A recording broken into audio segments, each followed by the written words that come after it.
আসসালামু আলাইকুম।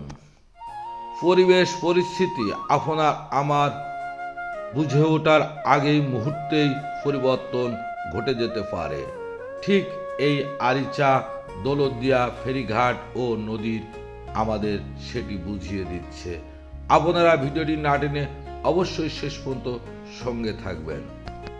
এই ঘাটে গাড়ি ফেরির জন্য অপেক্ষা করত, আজকে তার উল্টো, ফেরি গাড়ির জন্য অপেক্ষা করেন এবং ফেরির উপরে সরষে নেড়ে দিয়েছেন। কয়েকদিন আগের কথা, কম বেশি আমরা এই ঘাট থেকে পারাপার হয়েছি ঢাকায় যাওয়ার উদ্দেশ্যে। এখানে এসে দিনকে দিন, ঘন্টাকে ঘন্টা অপেক্ষা করতে হতো ফেরির জন্য। আজকে দেখুন সেই ফেরির উপরেই সরষে শুকাচ্ছেন এবং ফেরি ঘন্টাকে ঘন্টা আমাদের গাড়ির জন্য অপেক্ষা করছেন। নদীটিও চড়াট পড়ে গেছে, এপাশ থেকে ওপাশ নিমিষেই চোখে দেখা যাচ্ছে, যা আগে কখনোই সম্ভব হয়নি। আপনার আমার জীবনটাও ঠিক এমন, যে কোনো মুহূর্তে বুঝে ওঠার আগেই পরিবর্তন ঘটে যেতে পারে বা ঘটে যায়। তাই আসুন আমরা সর্বদা স্রষ্টার নির্দেশিত পথকে অনুসরণ করে চলার চেষ্টা করি। এই পৃথিবীতে আমরা যাই কিছু তৈরি করি আমাদের প্রয়োজনে, আমাদের মতো করে, আসলে সেগুলি সম্ভব নয়, কখনোই নয়। হয়তো আমরা কিছু সময় কাকতালীয় মিলে যাই, তাই মনে করি আমরা যা ইচ্ছে তাই করতে পারি, কিন্তু আদতে কি পারি? দেখুন, কালকে এই নদী উত্তাল ঢেউ থাকতো, লঞ্চে মানুষ আমরা সবাই যাতায়াত করতাম ভয়ে ভয়ে, এবং ঘাটে আসলে আমরা বিরক্ত হয়ে যেতাম, অস্থির হয়ে যেতাম, এতটা সময় লাগতো। আজকে সেই ঘাট, সেই ফেরি, সেই নদী, নদীর যৌবন, নদীর জোয়ার, নদীর রূপ চোখের নিমিষেই চলে গেছে। নদীর মধ্যে অসংখ্য চর পড়ে গেছে। এই নদীটির এপাশ থেকে ওপাশে শুধুমাত্র কুয়াশার মতো দেখা যেত, এখন দাঁড়াইলে এপাশ থেকে ওপাশ আয়নার মতো চকচক করে। ফেরিতে ওঠা মাত্রই যেন ঘাটে পৌঁছে যাওয়া যায়। ওই দেখুন ওপাশটা কি সুন্দর চকচক করছে। এই যে চর, নদী মরে গেছে, নদীর বুকে বিশাল বিশাল চর জেগেছে, মরুভূমির মতো, শুধু বালি। অনেক জায়গায় চরে বালি উত্তোলন করছেন। এ থেকে আমরা আমাদের নিজের জীবনকে সংশোধন করি এবং শিক্ষা গ্রহণ করি। আমরা যাই কিছু ভাবি না কেন, আমাদের জীবনটা যে কোনো মুহূর্তেই পরিবর্তন ঘটে যেতে পারে, আর এটাই স্বাভাবিক।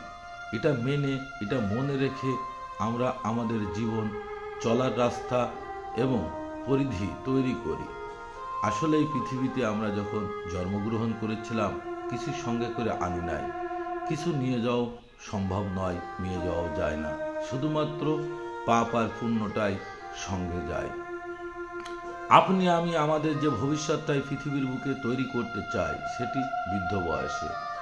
আসলে বৃদ্ধ বয়সের ভবিষ্যৎটা কি এই পৃথিবীর বুকে আপনি আমি সময়ে বুঝি না। সেই বৃদ্ধ বয়সের ভবিষ্যৎটা হচ্ছে অসুস্থতা আর মৃত্যুবরণ করা। মৃত্যু এই পৃথিবীর বুকে একমাত্র সত্য, যা ঘটবেই। আর মৃত্যু ঘটতে হলেই অবশ্যই অসুস্থতা লাগবে।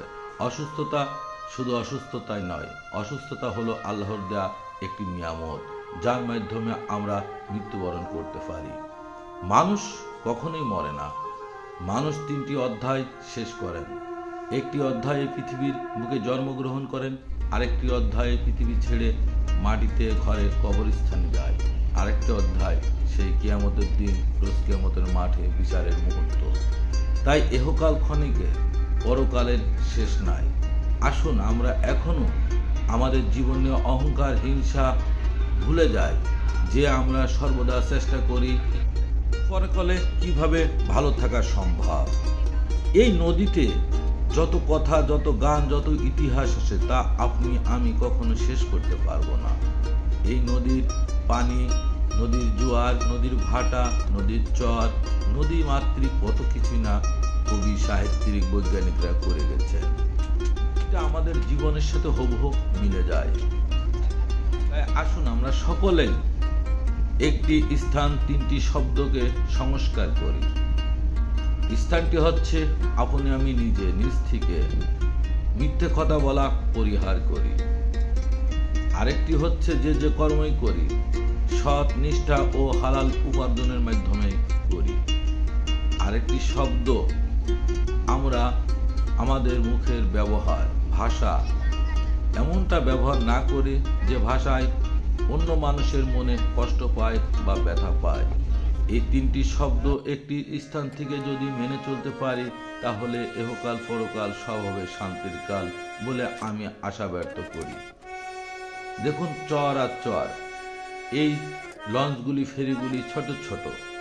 আমরা কত সময় ঘাটে এসে দেখার জন্য অপেক্ষা করতাম। গ্রামের মানুষ যদি কখনো ঢাকায় আসতাম, শুধুমাত্র ফেরিতে উঠবো, কিন্তু ফেরিটা এমন সময় পাতাম যে আমরা সবাই ক্লান্ত হয়ে যেতাম।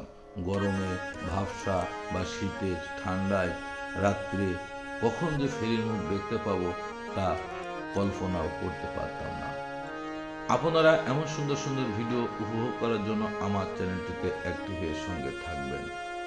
তারে ভুলতে চাইলে যায় না ভোলা, আমার অন্তর পয়রা হইল রে কালা, যেই প্রেম দিয়াছে বন্ধুয়া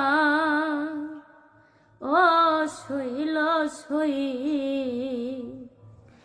তোমরা জানলে কয়া বন্ধুর খবর,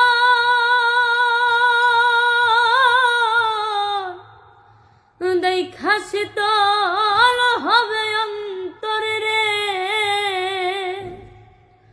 ও তারে রাখব বেঁধে হৃদয়াঙ্গি নাই গো, তারে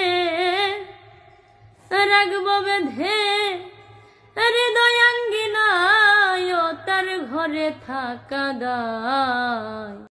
আমরা প্রতিটা মানুষ যৌবনে নিজের গা জোয়ারে নিজের ভবিষ্যৎ নিজে তৈরি করতে যায়। আসলে সেটা কোনোদিনই সম্ভব না। আমরা সবসময় পৃথিবীকে বাঁচতে চাই, যেটা কখনো কোনোদিনই সম্ভব না।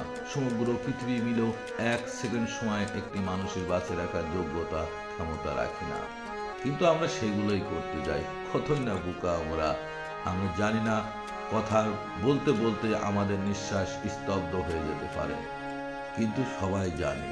সবাই ভালো থাকবেন, সুস্থ থাকবেন। খুদা হাফেজ।